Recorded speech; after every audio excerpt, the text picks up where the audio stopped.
আল্লাহর প্রতিটি আদেশ আমাদেরকে পুরোপুরিভাবে বুঝতে হবে, বিষয়টা এমন নয়।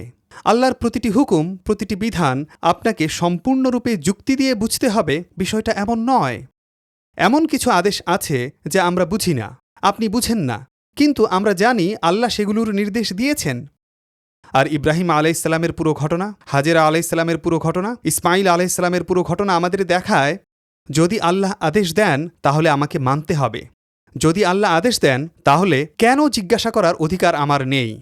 ইব্রাহিম আলাইহিসসালামকে যে আদেশ দেয়া হয়েছিল, সাধারণ মানবিক যুক্তি সেগুলো বুঝতে পারে না। আর অবশ্যই শেষ পর্যন্ত তা বাস্তবায়ন হয়নি। আল্লাহ ইসমাইল আলাইহিসসালামকে রক্ষা করেছিলেন, কিন্তু প্রশ্ন তোলার কোনো সুযোগ ছিল না, প্রশ্ন করারও কোনো কারণ ছিল না।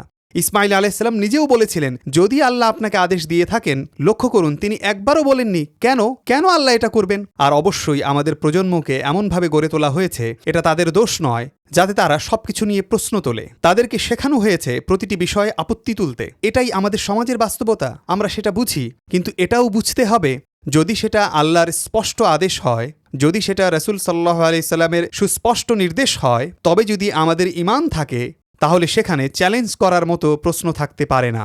বোঝার জন্য প্রশ্ন থাকতে পারে। যদি বুঝতে পারি ভালো, আর আমরা যদি নাও বুঝি তাহলে শুনলাম এবং মেনে নিলাম। যদি না বুঝি, তবু আল্লাহ যখন বলেছেন তখন আমাকে তা মানতেই হবে। আর এই ঘটনাটি আমাদের সেই বাস্তবতাই দেখায়।